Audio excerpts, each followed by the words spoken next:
What's up, guys? Here's another video. I had a couple people on Instagram and also on the shop tour that I did, my very first video that I posted on this channel. This is the Laguna SS 14. It's a smaller size spindle sander, but it's pretty decent price tag to it as well, for being that it is a benchtop model. It came actually with the stand and came with a couple other of the spindles, which I'll go over in this video. And then at the end of the video, I will go over the things that I do like and the things that I also do not like about it. Alright, so a couple key features that this sander does have. It has a 15/16, almost an inch oscillating stroke. It has a 29 oscillating revolutions a minute. It's got a half horsepower motor with 110 volt or 7.5 amps, and it has an RPM speed of 1725.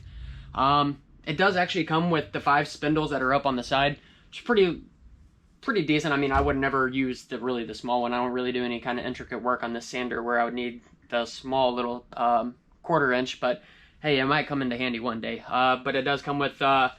We got 1/4 inch, 1/2 inch, 5/8, 1.5 inch, 2 inch, and then the big old 3 inch at the end.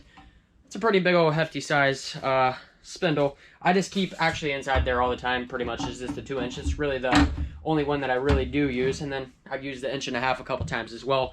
But I've actually put this thing through the paces of a couple table legs that I've actually needed some curves and stuff sanded into it, and it really does like sand pretty good. I know it's only a 1/2 horsepower motor onto it, but for a 1/2 horsepower, this thing actually kicks pretty good butt for being 1/2 inch.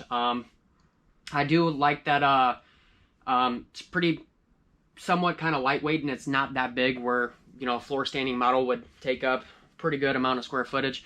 Obviously, you've seen in my shop tour video that I really don't have that much space. So having a small, you know, benchtop sander like this is just really ideal for a smaller shop. And I mean, I know that the footprint is really small, so it helps out with that.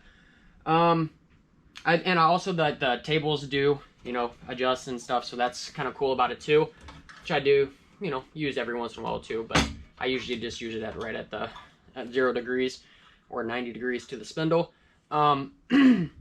Let's see, I actually want to do some videos of how I use it, and I want to actually try to bog down the machine as well.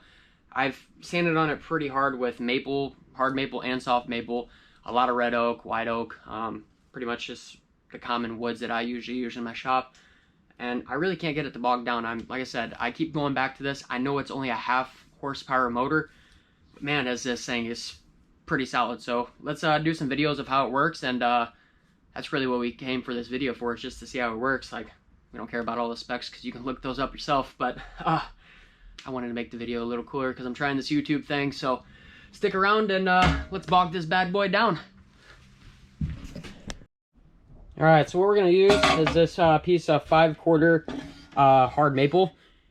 Pretty hard wood, so I want to actually use a harder wood just to show you how strong this thing really is. But yeah, let's go. So I'm going to try to push it as hard as I can, just see if I can get that motor to stop. I'm pushing on that obviously pretty damn hard. I don't have dust collection hooked up to it because I just want to show you it, and then I will put on the dust collection as well. You can see how fast I really did sand that little profile right there. This is obviously pretty hard material too, so on a piece of pine or poplar it would be a lot quicker. So let me hook up the dust collection and then show you about the dust collection on it as well. And that's how much dust it made just off a little bit of it without dust collection. Alright, so I'm just going to use my Festool vac for this. The dust port is right on the back. Honestly, I know it's got pretty decent dust collection on it. I know sanders are really hard to get all the fine particles and stuff, but it does a pretty good job. So I'm going to go ahead and I'll turn on my vacuum. I'll turn it on the highest speed on that too, so it really does do some good suction, just to really show you what it does do and how much dust that it actually does trap compared to whenever I had no dust collection at all.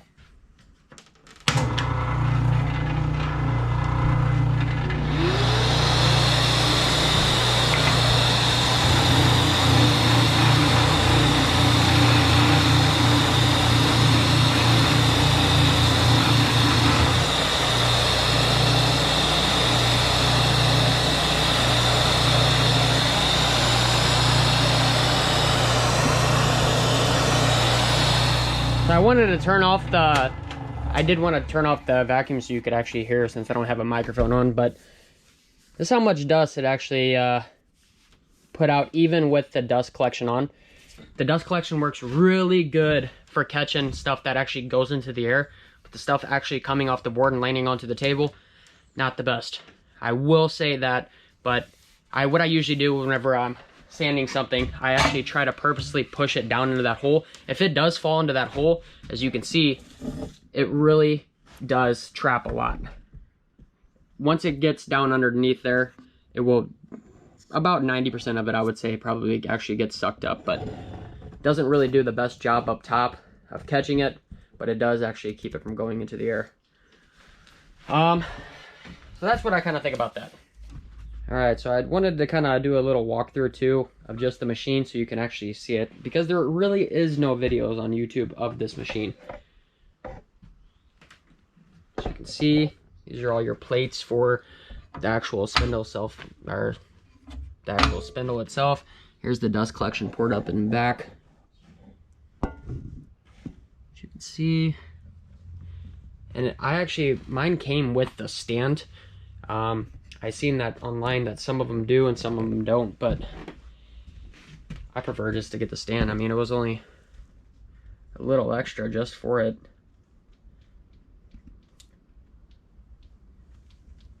There it is, guys. Got the big old stop on there. I really don't think you have anything that can really go wrong. But you would need a stop like that, but hey, it helps out. Oh, and the top, all cast iron too. It's very solid. Whenever I do move it, I don't think you're supposed to do this, but I actually lift this whole thing up. If I needed to slide it back on the stand or kind of move it around, I can actually pick it up from this top. It just feels super, super, super sturdy. And you can see, I tried to bog the thing down. I really couldn't get it to happen. I mean, I have bogged it down 1 or 2 times, but that was like really, really, really pushing. So I think it would take a lot to be able to get it to completely stop. But overall, this is a really good machine. It's about 500 bucks. A little more expensive than the other guys, or about the same price as the Jet that they have as well.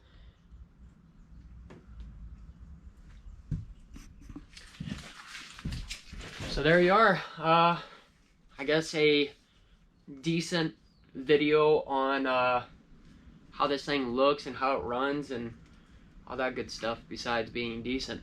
It's actually a pretty powerful machine, even though it's only a 1/2 horsepower, which I keep going back to like 10 times now. But whenever I first got it, I would think that 1/2 horsepower wouldn't be very much, because usually most tools run more than that.